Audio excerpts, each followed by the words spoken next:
Social media पर नियंत्रण के लिए केंद्र सरकार ने बृहस्पतिवार को फेसबुक, ट्विटर जैसे सोशल मीडिया प्लेटफॉर्म और नेटफ्लिक्स, अमेजन प्राइम जैसे ओवर द टॉप यानी कि ओटीटी प्लेटफॉर्म का दुरुपयोग रोकने के लिए दिशा निर्देश जारी कर दिए हैं। इसके तहत सरकार के द्वारा चिन्हित की गई किसी भी सामग्री को 24 घंटे के भीतर हटाना होगा।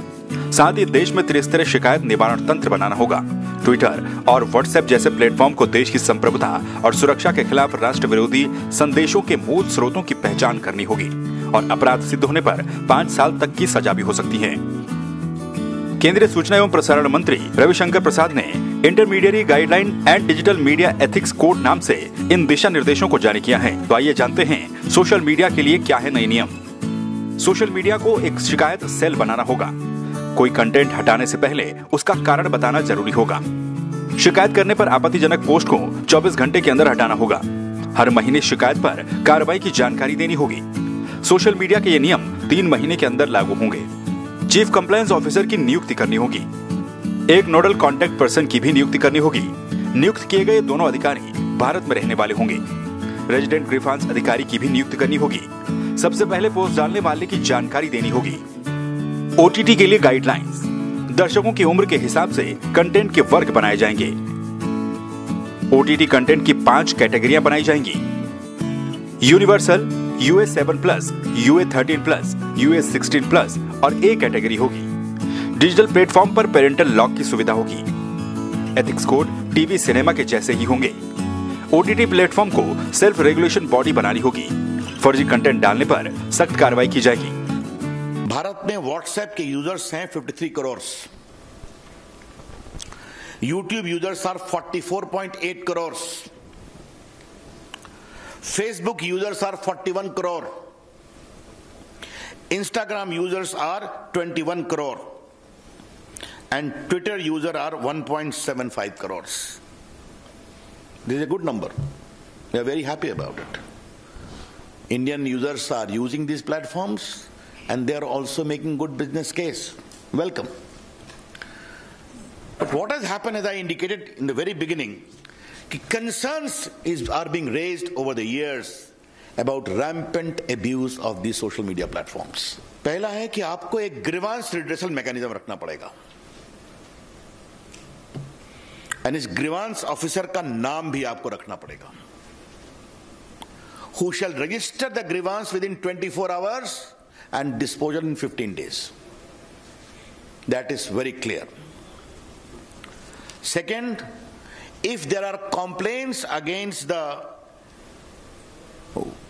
dignity of users, particularly women, that expose their private parts of individuals or nudity or in sexual act, impersonation, etc., you will be required to remove that within 24 hours after a complaint is made. This particular provision is designed to respect the dignity of the women of India and anyone else. It's very clear. उसके बाद मैंने बता दिया आपको कि 2 प्रकार के social media होंगे। तो जो सिग्निफिकेंट सोशल मीडिया होगा उनको 3 काम करना पड़ेगा। पहला, you will have to have a chief compliance officer resident in India, responsible for ensuring compliance of the acts and the rules. Second, a nodal contact person resident in India for having 24/7 coordination with the law enforcement agencies.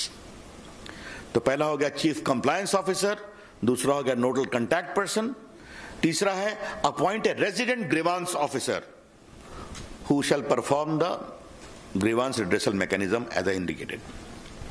And next is, you must publish a monthly compliance report कि आपके पास कितने complaints आए, आपने उन पर क्या कार्रवाई किया और क्या रिड्रेसल किया. Therefore, just to concretize, we are empowering the ordinary users of social media and other intermediaries. You must have a robust grievance redressal mechanism, instituting the complaint within 24 hours, redressal within 15 days. You must have a chief compliance officer for significant social media. You must have a nodal contact person. You must have a resident grievance officer, all residing in India. And you must give a monthly compliance report. ये बहुत स्पष्ट है. उसके बाद एक सवाल आता है फर्स्ट ओरिजिनेटर का, कि खुराफात हुई, but who was the creator, who was the first creator of the mischief? बार बार चीजें रीट्वीट पर ट्वीट होनी शुरू होती हैं, कई बार महम शुरू हो जाता है ऑन व्हाट्सएप, मॉब लिंचिंग में। तो फर्स्ट ओरिजिनेटर कौन है, इसके बारे में बताना पड़ेगा। This first originator will not, we don't like to have the content, क्योंकि कंटेंट तो बाहर आ जाता है, कई लोग ट्वीट रिट्वीट करते हैं। हु बिगैन द मिसचीफ, ये आपको बताना पड़ेगा। ये मिसचीफ अगर भारत के बाहर से हुआ है तो भारत में उसको किसने शुरू किया, ये बताना पड़ेगा। I repeat, the social media platforms upon being asked either by a court order or by the government authority will be required to disclose the first originator of the mischievous tweet or message, as the case may be, and this should be only in relation to sovereignty and integrity of India, number one. Number two, security of the state, public order, relations with foreign states, और rape, sexually explicit material, etcetera etcetera. पिछले कुछ समय में social media का दुरुपयोग भी साफ तौर पर देखने को मिला है। ऐसे में सरकार के द्वारा अब सोशल मीडिया पर नियंत्रण करने के लिए नई गाइडलाइंस जारी की गई हैं। ब्यूरो रिपोर्ट, संवाद 365।